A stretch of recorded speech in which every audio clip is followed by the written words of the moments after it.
Super ওভারে match হেরে যেন একেবারেই মাথা খারাপ হয়ে গেল ভারতীয় তরুণ তারকা বৈভব সূর্যবংশীর। তিলক বর্মা ও বৈভবকে দেখা গেছে বেশ কয়েকবার আম্পায়ারের সাথে দ্বন্দ্বে জড়াতে। মাঠে উত্তপ্ত পরিস্থিতি আর আম্পায়ারের সাথে দ্বন্দ্বে জড়িয়ে যেন ভদ্রলোকের ক্রিকেটে অভদ্র আচরণটা স্পষ্ট করল ভারত এ দল। প্রদর্শক ট্রাইনেশন সিরিজে দুর্বল আফগানিস্তানের বিপক্ষে হারার পর শ্রীলঙ্কার বিপক্ষে মাঠে নামে ভারত, যেখানে ম্যাচটা গড়ায় সুপার ওভারে। আর সেই ওভারে 17 রানের টার্গেট দিয়ে বসে শ্রীলঙ্কা, এবং যে রানের জবাবে মাত্র 9 রানেই গুটিয়ে গেছে ভারত।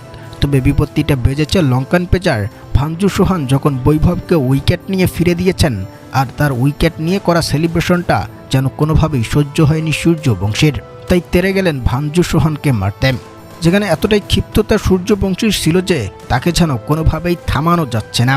তবে অন্য সব লঙ্কান প্লেয়ারদের হস্তক্ষেপে পরিস্থিতিটা স্বাভাবিক হলেও মাঠ ছাড়ার সময় চুপ থাকলেন না ভারতীয় এই তরুণ ব্যাটার।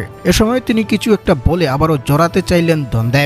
প্রদর্শক সূর্যবংশীর এমন আচরণ কি আপনাকে পরিচয় করিয়ে দেয় ভদ্রলোকের ক্রিকেটে অভদ্র আচরণকে? জানাবেন কমেন্টে।